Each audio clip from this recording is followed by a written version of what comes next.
Tonight, how one woman was accidentally added to a group chat with Saskatchewan government MLAs. Why some people have affordable daycare at the top of their priority list this election. And a town near Saskatoon declares a state of emergency over flooding. This is CBC Saskatchewan News.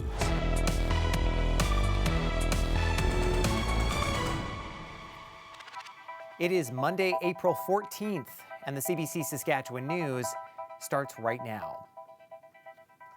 I'm Ethan Williams. Thank you for joining us. A Saskatchewan woman was inadvertently added to a group chat that included government MLAs as they planned out questions for a debate in the provincial legislature. Now, the government refuses to answer questions on how it happened or what can be done so that a similar mistake can be avoided. Alexander Kwan reports. A Saskatchewan woman was added to a group chat that included government MLAs as they planned out questions for a debate in the provincial legislature. Now the government won't answer questions on how it happened or what can be done to avoid similar incidents in the future. Megan Beach said she didn't think much of it when she was added to a group chat at 10 a.m. on Thursday. It was someone saying, I'm going to let you know what questions to ask. And so I thought that it was maybe a spam text. A few hours later, one person in the chat directed another to come to the back of the house. That's when she realized it might be very real and concerning. Why am I in this group? And how was there a mistake made to put me in this group with MLAs? Worrying that she could get in trouble, Beach left the chat and then contacted CBC. The Saskatchewan woman says she immediately thought of a story in the United States where a journalist was added to a chat among high-ranking U.S. officials as they were planning out a series of airstrikes in Yemen. There were no classified details in these messages. But the government will only confirm someone was inadvertently added to a government group chat. CBC has been able to trace 3 of the numbers in the group chat to government MLAs, one of whom asked the question that was referenced in the group chat. If no Canadian company offered a specific life-saving service that we needed, would the members opposite not want us to acquire services that people need because it is potentially American? One cybersecurity expert says this is an example of an incident that could have gone so much worse. He says many people put too much faith in technology.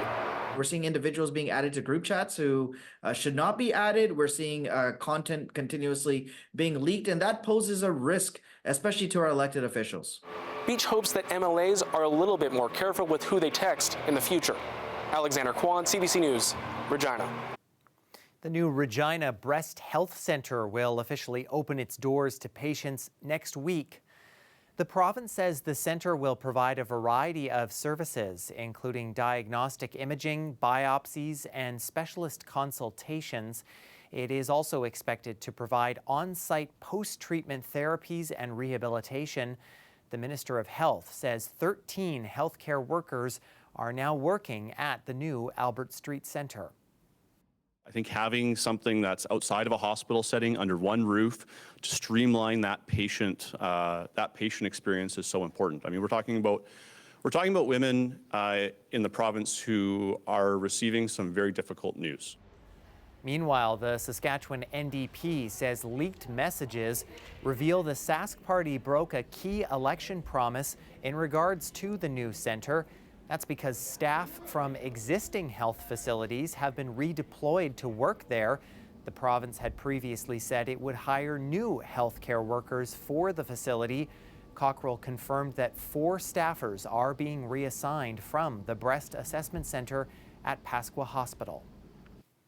The Saskatchewan Union of Nurses says the neonatal intensive care unit at Regina General Hospital is in crisis.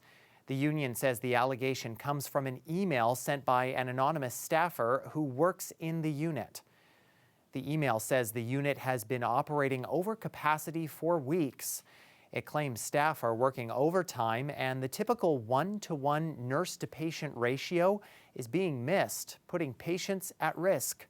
The tipster also alleged the NICU was also on its last ventilator. The president of the nurses union says she's seen and heard similar complaints and frustrations since February. They need more staff. They need a proper junior-senior mix. There needs to be mentorship so that these young nurses can actually feel confident and safe at what they're doing. They need a lactation consultant, something that they do not have. We need to be looking to see why it is so difficult to transfer patients out, or why so many are being transferred in. The Saskatchewan Health Authority says it disagrees with the claim that there is a ventilator shortage. It says while the unit has seen a surge in babies, it's brought in additional workload relief. The cost of infrastructure and who will pay for it is a hot topic at this year's Saskatchewan Urban Municipalities Association convention. On Monday, Premier Scott Moe told the SUMA crowd that whoever forms the new federal government will need to create a new program to help provinces offset the cost of infrastructure construction and renewal. A new long-term stable infrastructure funding model so that municipalities can plan and so that they can cost share not only with the federal government but with the provincial levels of government as well. The Saskatchewan NDP says it also wants the province to increase its revenue sharing with municipalities. The government touted a record high municipal revenue sharing in its recent budget, but many municipal officials at SUMA say it's still not enough. Well, the federal election is just 2 weeks away. Saskatchewan has been a solid conservative stronghold for years, but recent polls suggest the Liberals are gaining ground in the cities. Dane Patterson reports. A new poll of Saskatchewan voters suggests the province is still leaning toward Pierre Poilievre's Conservative Party. But there's growing support for the federal Liberals led by Mark Carney. The poll, exclusive to CBC, was commissioned by the Saskatchewan Urban Municipalities Association and conducted by Rubicon Strategy. It's a rare look at voters specific to Saskatchewan. Usually, the province is lumped into a prairie region conglomerate. So if the federal election was held today, 46% of decided voters who responded would vote Conservative. For the Liberals, 31%. But in the two major cities, the gap shrinks to just a 5-point difference. I think that with these kinds of numbers, it just suggests it's very close, could be quite competitive. But you would still say that the Conservatives are the favorites. They're leading in both cities. So let's take a closer look at those numbers. In Saskatoon and Regina, the Liberals are neck and neck with the Conservatives. In Regina, 42% of people say they would vote for the Conservatives and 37% for the Liberals. In Saskatoon, 43% for the Conservatives and 38% for the Liberals. About 750 voters were polled with a margin of error of plus or minus 4%. If it holds until election day, if we see numbers similar to this, it's very possible that the map of southern Saskatchewan won't be painted entirely blue. I would think that the Liberals would have a fighting chance on these numbers in Saskatoon West and Saskatoon University, and in Regina Wascana and Regina Louvain. The northern riding of Desnethé-Missinippi-Churchill River could also sway Liberal red. Because we're in a very important election. In comparison, support for the Jagmeet Singh-led NDP has softened in the province. The federal party has 13% in Saskatoon and 11% in Regina. The rest of the province is expected to remain conservative. The remaining parties didn't garner more than 3% in poll responses. Dane Patterson, CBC News, Saskatoon. And the polls are open if you are wanting to cast your ballot early for the federal election. Anyone can vote on a number of university campuses across the country until Wednesday. That includes the University of Regina and University of Saskatchewan. Voters we spoke to say a range of issues are top of mind. Housing, poverty, addressing support for people living with addictions, and I would say one of the top priorities is reconciliation. Climate change.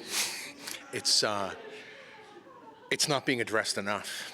I think it's going to be pretty interesting that the election is happening, and I wonder if, I don't think it was intentionally called this way, before the country starts burning in the summer.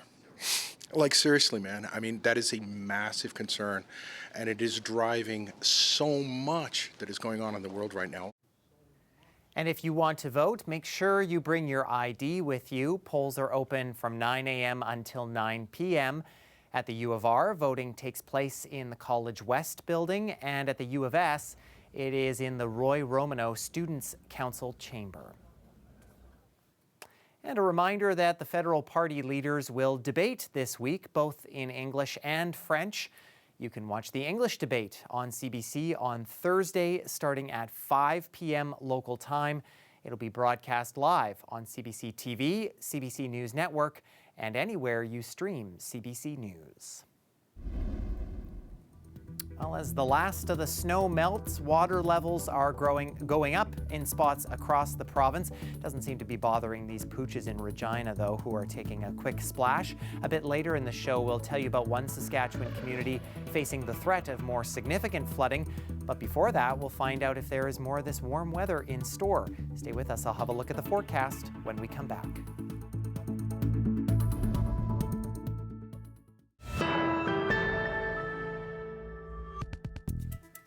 Welcome back. Well, with the federal election looming, some women in our province have childcare on their minds. As Bonnie Allen reports, they say $10 a day childcare is their most pressing election issue. Finding a full-time daycare spot for little Henry wasn't easy, so Sheila Dietrich and her husband paid $800 a month and dipped into their savings. Then they found a subsidized space, just $10 a day, totaling $220 a month. It was a huge difference. Like, it was night and day in terms of we're not pulling from accounts to cover daycare each month. Now Dietrich is on maternity leave and they're searching for another subsidized spot for their daughter. For me, from the party leaders this election cycle, I'd really like to hear that there's a commitment to the affordable childcare program, this $10 a day program, a commitment to improve it, to grow it, and to take those next steps to ensure that more and more folks have access to it.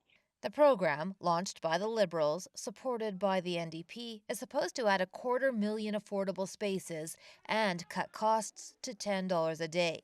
Critics say it's been slow to meet its targets and believe the plan is too complex, too limited, and bogged down by a labor shortage. We're going to give more freedom and flexibility. Conservative leader Pierre Poilievre has said he will honor the agreements with the provinces but plans to change what he calls a top-down bureaucratic system. He didn't say exactly how.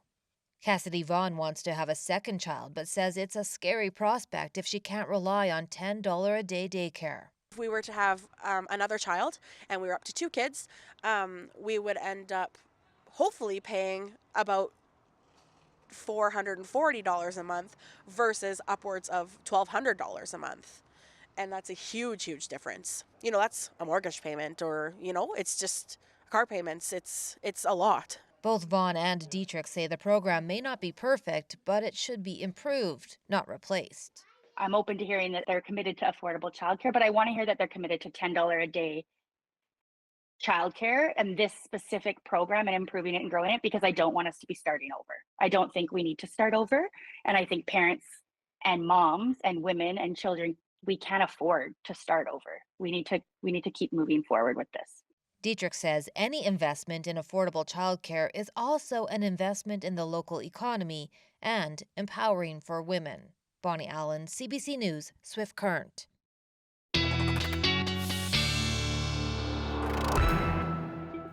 Well, hard to believe it. We are pretty much halfway through April here, and spring has been very kind to us so far for most of us in the province as we continue to enjoy some nice temperatures and some sunshine as well.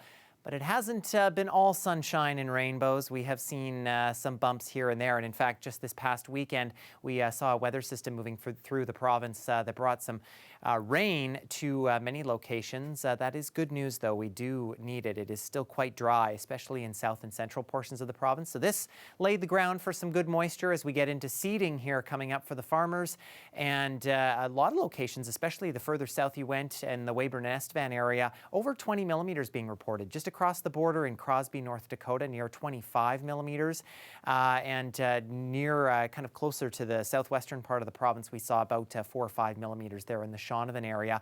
That system has now moved out, but we have some pretty strong winds in the wake of that system. Estevan and that southeast corner there, gusts near 60 through Monday and through most of south and central. Very much a breezy northwesterly wind flow is what we are seeing. Now, high pressure has been keeping skies clear, though. That is going to begin to move out as we head into early Tuesday. And much of the province is going to start to see cloud cover move in. For the north, we are watching our next low pressure system start to move in, starting as rain through Tuesday morning, then changing over to snow as we head through the day. Most of that will be out of here by Wednesday early morning, but that's when another low pressure system developing in the States begins spreading some rain and possibly changing over to snow in southern Saskatchewan, especially as we get through Wednesday afternoon. That main area of low pressure, which begins moving into Manitoba, which has been bringing the snow to the north, starts moving southward as we get through Wednesday and into Thursday. That could bring some flurries into south and central Saskatchewan. For the north, again, this starts as rain, then changes over to snow. So a few millimeters of rain being picked up. I think the models are kind of picking up the fact that they think that most of this system is going to be rain, but I think that there will be some wet snow in there. And I think when that does transition over, we could maybe see pockets of 5+ centimeters, especially into far northern areas of the province. But the winds going to stay breezy as these next couple of systems make their way through, especially into southeastern Saskatchewan into Wednesday night. And for many of us, still gusty as we get Wednesday into Thursday. And with that, we will see a bit of a breakdown in our jet stream pattern. Still warm as we head into Tuesday and Wednesday, but as we head a little bit later in the week, that's when temperatures could start to drop a bit. You see that here on the 7-day forecast for Regina as we end the work week. Until then, still a nice day Tuesday. Once we get through the weekend, looking at temperatures jumping back into the teens, that is the same for Saskatoon. Again, you might catch some flurries and cooler temperatures for Thursday and Friday, but then into the weekend, a chance of some showers, but we're back into the teens, above seasonal, and even Monday looking at a mix of sun and cloud. Things not looking too bad there either. Well, some would call it a promotional event for space tourism, but the latest launch of Blue Origin did achieve some notable firsts, including the first all-female crew on a U.S. space flight. And some notable names can now call themselves astronauts. Nicole Williams has that story. Pop singer Katy Perry is officially an astronaut. Katy! And very happy to be back on Earth. This experience is second to being a mom. Perry, part of an all-female crew aboard billionaire Jeff Bezos' Blue Origin spacecraft, which blasted off Monday morning from the fields of West Texas. A star-studded trip to the edge of space, about 105 kilometers up, lasting all of 10 minutes, but enough time to enter zero gravity. Oh my God, that was amazing. On board, CBS Morning Show host Gayle King and Bezos' fiancée, Lauren Sanchez. Onlookers the likes of Oprah and the Kardashian family. And if all this spectacle has gotten your attention, well, that's the point. Have you ever dreamed of going to space? A once-in-a-lifetime journey is closer than you think. That phrase heard multiple times during the live stream of the launch, suggesting anyone can now travel to space. Not mentioned, though, the total cost. But you will need a deposit of $150,000 USD just to reserve a seat. What we are not seeing is the cost of space travel go down enough to make it available even to the very wealthy. You know, if you have $10 million, it might be very hard still to go to space. And even if you are rich and well-connected, space still remains largely inaccessible. After this launch, women still represent barely 15% of the more than 700 people who have traveled into space. But one source of inspiration, a part of the crew, Amanda Wynn, a scientist and an advocate for survivors of sexual assault, sharing powerful words back on Earth. In this moment, I just want all survivors to know that you can heal. No dream is too wild. As the first Vietnamese woman to travel to space, Wynn making history all on her own. Nicole Williams, CBC News, Ottawa.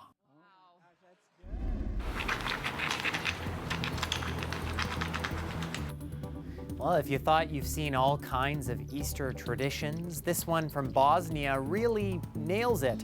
An intricate craft that involves attaching miniature horseshoes to eggshells to create a decorative piece. It is a custom passed down through generations in the small Bosnian town. The ability to shoe an egg was seen as a sign that a blacksmith apprentice was ready to branch out on his own. Stay with us. We'll be back after the break.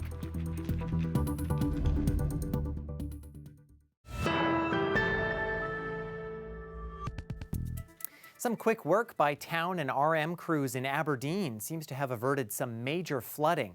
The town, which is about 40 kilometers northeast of Saskatoon, declared a state of emergency over the weekend after rapid snowmelt started flooding the streets. Aberdeen resident Rennie Grills says 2 major snowfalls in the last couple of weeks, combined with double-digit temperatures, turned some streets into rivers. Town council and the town staff were really busy trying to get the water flowing, getting the water moving out of town. But all the locals were out walking around looking at seeing what was happening. But also there was kids out there on rubber rafts and also kayaks, kayaking down the streets and then down through the drainage ditches. So it was actually, even though everyone was quite worried about their properties, everyone was actually out, enjoying the nice fall, spring evening, and the kids were having fun. So, but crisis was averted.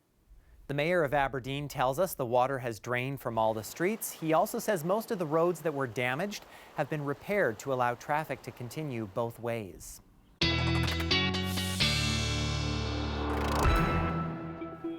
Well, we're not expecting any rainfall or anything to add to flooding concerns throughout south and central, as temperatures will hover kind of around the freezing mark for many locations overnight. Into northern Saskatchewan, seeing cloud cover still with temperatures pretty wide ranging, near -10 if you're in the northeast, and still over the freezing mark in western sections of the Churchill region.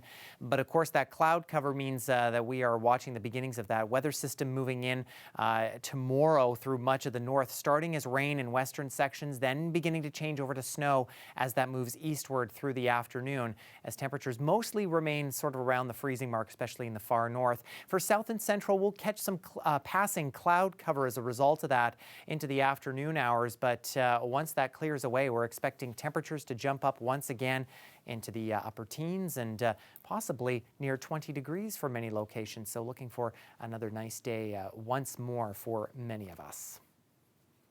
And finally, the Winnipeg Jets have clinched the NHL's President's Trophy for the first time in franchise history. And right back to Miller. Shankly! Oh, rebound, score! The Jets actually lost 4-1 to the Oilers Sunday night, but since the Washington Capitals also lost Sunday, no one is able to catch the Jets. It's also the first time they've won the trophy as regular season champions. That means they get home ice advantage for the entirety of the NHL playoffs. Good news for Jets fans here. That is it for us. For more news anytime, you can head to our website, cbc.ca/sask, or subscribe to our YouTube channel, or download the news app on your smartphone or tablet. Thanks so much for watching.